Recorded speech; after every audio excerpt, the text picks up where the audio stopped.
Welcome back to the Uprising Network. We are back. Another movie review. I've seen it on BET.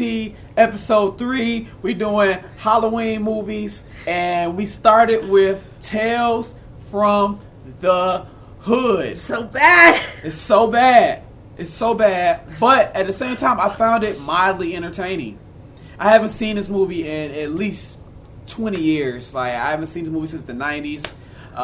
Never had any interest, but since she said maybe we should do Halloween movies, here we are. So I love horror movies, and I was excited to see something that I've never seen. I've grown up I'm realizing, white life, so I've never seen this movie, and wow,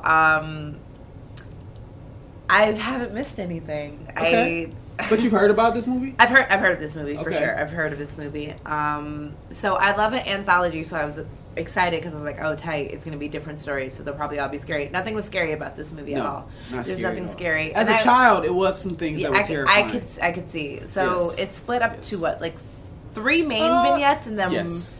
the narrator bookends the second, Yes. the ending of it. Yes. So the first one was the best one, I would say. It's the one where, so it's like a black cop, and I'm gonna say they're all in the South. Well, that's the thing. I couldn't tell the location. They didn't really tell what the location was. I even thought it was the South or Los Angeles. But they didn't give you any signs of it being Los Angeles. You know what? I think that was intentional. So this is directed by It could happen Spike anywhere. Lee. That's what it is. I think the nondescript location was like, because this happens everywhere. Right. So it's like, the first vignette is a black cop watching several white cops just be racist against a black person, and instead of doing the right thing, he kind of just turns a black eye for the Brotherhood of the police. Mm-hmm. And then it comes back to ultimately haunt him, right? Yes. Okay. Yeah. Because he died. Right. Or he did die at the end. He did die at the end. The cop? Okay, well, I know he for sure retired from being a cop. Yes. Because he was a drunk. He was a drunk, and he was feeling guilty. What the fuck is wrong with my dog? And he was feeling guilty because of he didn't really do anything. No. Now, in the story, they pull over this black man who is a politician. Yes. He's speaking out against police brutality. Oh, you could tell it happened right after Rodney King, right? Or, so that's why I thought it was in L.A. For sure, it made you feel like it was in L.A. Yeah. I knew it happened right after Rodney King because the cop, when they were beating up, he said yes. Can we all get along? I knew it was okay. So it was after Rodney King, and then the results of the trial and all this other things like that. So yes, it did have a direct correlation to the Rodney King situation. Yeah.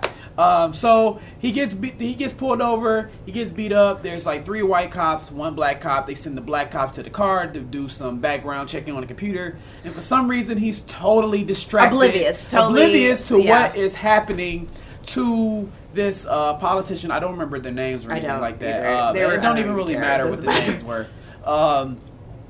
And he is like on the computer tapping away, and meanwhile, the politician is getting beaten to death, and he doesn't hear anything that's going on. So by the time he gets the information, he gets out the car, he's like, "Hold on, man! Y'all doing the wrong thing, and why are y'all doing this?" And By this time, the dude is dead. For sure dead. Okay, so some time passed. Yep. He shows that he is alcoholic now. He is. It didn't really say how long it has. No, I can't tell the passage of time at all. Right. Couldn't call it. Whatever. Definitely couldn't call it. He's a drunk, and long story short, the ghost of the politician they murdered came back to murder the cops. Yes, he haunted them. For sure. For some reason, they decided to piss on the grave. And I knew it. Like, I hadn't seen the movie in 20 years, so I didn't really remember. But I'm like, if I wrote this movie, I would, think that, okay, they're going to piss on the grave, and I would just reach my hand up through the grave and just grab him by the dick and pull him down. And I said, wow, that's bad writing. There's no way that happened. And it happened. It happened. So it happened. So he gets haunted. On you, and therefore, it reminds me of Lupe's fiasco to Cool for some reason. Maybe it's like Lupe's version is loosely based off this. I haven't heard that album in so long.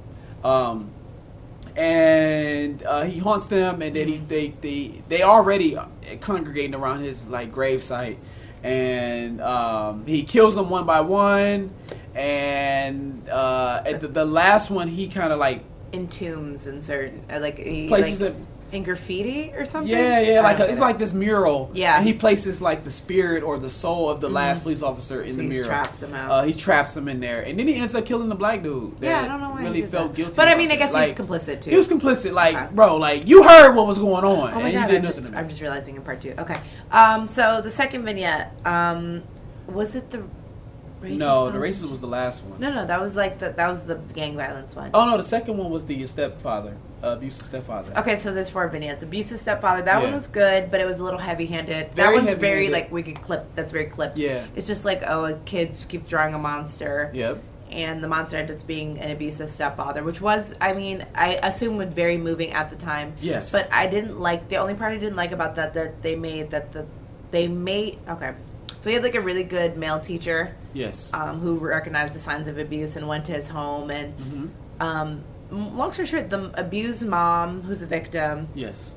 And the strong male figure in his life, his teacher, made the child kill his stepfather, which was fucked up. That's fucked up. I didn't like that. Well, he did the drawings of a monster. Yeah. And he crumpled it up, and then next thing you know, compresses the stepfather who's abusing the mother and him. My dog is so annoying. She's bro. so cute though. I love her. But long story short, they made him, and then they made him set him on fire. They made him set him up. They made him get So the 2 adults made, in essence, this child kill their abuser. So yes, that one's fucked up. Absolutely. Rusty. Yes, Rusty Cundiff or whatever his name is, which is crazy because he directed like all the episodes of the Chappelle Show, which is wild because that show's so good and Tales from the Hood was so bad. Produced by Spike Lee. Bad, you know. It's a how Spike I Lee feel joint. about him. Technically, it's a Spike Lee joint. I have some bad feelings about. She doesn't really fuck with Spike Lee like that, but I do. I love Spike Lee. I actually have a Spike Lee autograph that I'm gonna have framed and put on my wall with my other artwork and stuff like that. So I have my thoughts about him, but that's for another time. So and then we move on to the politician who got beat up by the slave dolls. There's this mural on the wall. Jasmine put it together that he is he was David Duke. So the character's name is David Duke, which I feel like words mean things. So David Duke, if you guys don't know, used to be like the head of the KKK. Yes. And he was also a Louisiana senator. Louisiana, yes. So, or House Representative, whatever. He's a politician in Louisiana. Right. So long story short, this character named David Duke is running for, I think, governor of Louisiana, and he's super racist. So I'm like, this has to be the same thing. Yes. And he lives on a plantation home, which is already like, oh, bro, come on. Yes. And then, I don't know, he's just like, he has a black guy working for him. Uh-huh. And he's a closeted racist. It's not even that closeted, really. No. It's like kind of just like, I think the black dude was ignoring it. Yeah, he's just trying to, he's using that white dude as a stepping stone in his political career. And in the house, there's this big old painting of slave dolls. And like there's this mother like figure. They don't say like Sojourner Truth. It was weird. Yeah, like she's holding one particular doll, and I guess he's like the ringleader of them all. And little by little, you know, while David Duke is, I guess, going through the motions of just what to do next is like his running as the governor. He's noticing like little by little, like these little slave figures are coming off the art piece, and they eventually kill him. And that one was a bit heavy-handed. That one was the thing as well. That bothers me. Obviously, we could talk about race relations and issues, but like when it's so like fucking overt and heavy-handed that I'm like, there's no subtlety or nuance or like, it's not even like over like heavy-handed in the blatant like Roots or even like 12 Years a Slave or Django Unchained way that it's like, no, these bad guys. It's like almost like, yeah, I get it. Yeah. Yep. I get it. Yep. Okay. And they eventually kill him. Yep. And then we move on to the final one, which was actually the worst. The worst. They saved the worst for last. They saved the worst for last. Okay, so there is this gang member who is essentially, it seems like he's like retaliating to something, and he pulls up to these guys' house or this gang headquarters or whatever it may be. and he lures someone. No, someone. He knows the person because they drive past him, and he gets out the car like, "Yo, man, what's up? How's it going?" Next, you know, he kills him. Bang, bang, bang, bang, bang. Then these other gang members come out the house, and they essentially shoot him to death. Basically, shoot him to death. But before he dies, there's this whole sequence where it's freaky. It's like vaguely futuristic. Vaguely also, it stars futuristic. what's his name from Moesha, Hakeem. Hakeem from Moesha. Yes, and he's super overacting. Oh, the acting's bad. The acting is so bad. He's like trying to be super thug, and it just does not seem natural whatsoever. No. He has these. It's like his hairline is painted on. Oh my literally, God. He has like lamb chops. That his beard is literally like. It's literally like somebody took a stencil and just colored it in. It's wild Across his head, and it's wild. just like super defined, and it's like Jermaine Jackson style. Like somebody took a water hose. I want to go. It would all just run down his face. It would run down his face, and it's super bad. It kind of makes him. It has him look back at all the people that he killed, or did some wrongdoing to over his life. My thing that bothers me, obviously, is it's super respectability politics. It's like, if black on black violence happens, if we're killing our own, I'm like, bro, oh my God, that's just de facto racism. Or like, okay, yeah, black people kill black people because they're the proximity of black people. White people kill white people because they're proximity to white people. It's not like black people are just no, we're not targeting. People. That's just how the areas of where we live happen. Of course, the same race on race violence happens because that's what I know. Like 2 white people. If I were to kill someone, it would probably be a black person because I'm black and I live near black people. Exactly. It was so bad, and then it turns out it was just like a whole weird mental like flashback. Basically, his life was flashing before his eyes before he died. I swear to God, which if that was had the last, no point. It was like pointless. It was like dream super sequence. Pointless. If that was the last thing I fucking saw before I died, I'd be like, wow, my life was worth nothing. Nothing. And then it wrapped up by we didn't end. So the intro is like these 3 gangbangers. Yes, they're looking for the shit. The shit. They never really say what the shit is. It's a vague shit. Vaguely, you don't know if it's money, if it's drugs. It kind of like implies that they're trying to like rob. Yeah, I think it's supposed to be drugs. Yeah, rob a funeral home for drugs, and all the tales are like by the funeral director. Yes, he turns out to be the devil. When he finally shows them the shit, it's their 3 caskets laid out. Yes, and they're already dead. And they're already in hell. Welcome to hell, bitch. Welcome to hell. Like I said, as a child in the 90s, this came out in 1995. Very terrifying, especially the little dolls. And then the devil dude at the end. I really remember like covering my eyes and hearing him saying "Welcome to hell." It was very traumatizing. So that's probably the reason why I didn't watch it for like 20 years. About late 90s, probably last time I really watched it. So it's something I probably will never see again. No, unless like my son wants to see it or something like that, or it's just on TV or something like that.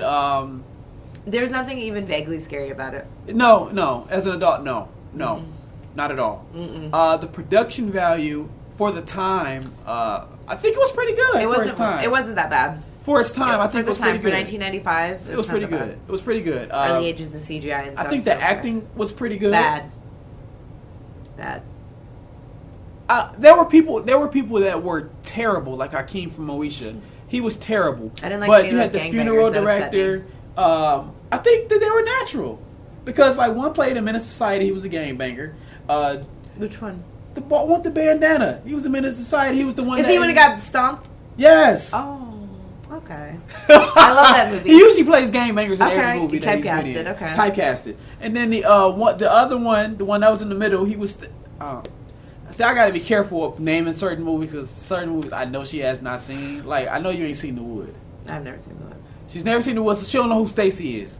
Okay, so I've heard that name, Stacy from The Wood before. Stacy but I do for not sure. Know what that like that's one you have to see that fucking movie. Maybe we'll see it at some point. So overall, like I said, it was great. Spike Lee joint. I think it was especially when you see the next video. We talk about part 2. Definitely superior movie between the two. So 1 out of 10. 1 out of 10. I give it on our scale. I'd give it a 5. Out of 10? I give it a 4. I'm sorry. I didn't like it. On our scale, it wasn't scary. It wasn't enjoyable. It wasn't entertaining. Nothing good. But it wasn't the worst. But I think that it covers all the bases that we look for in these movies. I think the movie's bad. We look for like bad acting. We Yeah. look for bad production value. Yeah. We look for bad like storytelling. We look for bad like things that just doesn't make any sense continuity wise. I think that it did make sense. It was Every kind- story yeah, no, did for make sure. sense. Spike Lee didn't direct. No, he direct did. it? He didn't direct this one. No, Rusty directed it. I thought he wrote it. Rusty wrote and He directed. wrote and directed. Somebody gave Rusty a lot of opportunity. Spike Lee. Spike Lee. did. So I give it about a 7 on our scale. Okay, then I guess It's not I'll Hall give of it a 6. Fame worthy. It's just not good. It's something that you'd be like, yo, it's definitely better than Pierre Jackson, It was better than. but it's my not better than favorite I Got of the all time, Hookup. Pierre Jackson. Yeah, She gives okay, it I'll a give 4 6. on our no, I'll give scale. it a 6. I'll give it a 6. She gave it a 6. No, you know what? I'm in the middle, right in the middle, 5. Okay, I'm it was gonna continue. mediocre. It was 5. It was just like It was whatever. mediocre. It was whatever. Definitely not Hall of Fame worthy. No. But it was decent though. It was decent for its time. Yep. For its time, For it was a 1985, I decent guess. movie. I could see why it was scary as a child, as an adult. I Like, can what the see it, fuck yeah. is this? But the stories were very well. 2 of them were relevant, I guess. The police abuse, brutality. Excuse me. And I guess the abusive stepfather as a kid, Sure, you would okay. want to definitely take the stepfather out as if abusing you. I don't think I think gang- this. yeah, I think the gang teacher violence was is not really, really- really weak. He got his ass whooped. He Like got hit slightly with a frying pan, and that was acquaintance for him. he was really weak, Yeah. super weak. He rushes out of the house. I mean, he leaves the house after the stepfather's like, "Yo, I think you should leave." And next thing you know, he sees from the top window that the little boy is being Yep. abused. So he rushes back in the house and essentially get his ass beat Instantly. And like, what are you doing here, bro? Like, come on, you and Just call your the shoulder police. pass can get the fuck out of here. But didn't I feel that? I was like, let's call the police. I'm like, oh, it's 95. People don't often have cell phones. I didn't know that. But they were in the house. Oh, yeah, there's house phone. Yeah. Who knows? Who knows? So if she also made a point like the stepfather is dead now. So like, what are Yeah, they what's the gonna next do? steps? Because What's the it was a next step? housewife. She didn't have a Def- fucking job. Clearly a housewife. There's a murdered man Yes. now. Like it didn't make Yes, sense. yes. That didn't. Yeah, That didn't make wrap any up sense well. at all. And clearly they murdered him, so it's not like maybe he had like He a didn't die in a pension natural or, way. like, No, he was life, fucking crumbled. insurance or something like that. He was twisted and burnt. So I highly doubt that like some insurance company is like, oh, okay, well, it's a natural cause or something happened where we're just gonna go ahead and He pay killed you himself. out. No. Yeah, No. I did say that. Anything else you want to say about this movie? I didn't like it. Were you referred to a friend? No, I would not. Okay. Wasn't scary. Wasn't scary, but I don't know anyone besides Jasmine who hadn't seen that movie before. Comment below if you've never seen it. Thank you. Comment below, or I put her contact information there as well. If you want Text to me. Text me if you've never seen this, please. Thank you. All right, so that's our review for Tales from the Hood Part 1. Stay tuned for Part 2. All right, till next time, stay tuned to the Uprising Network. This is Jasmine. She does so many wonderful things. So many hats, so many wigs. many hats. I'm Barry, founder of the Uprising Network. What you see is what you get with me. And stay tuned. Bye.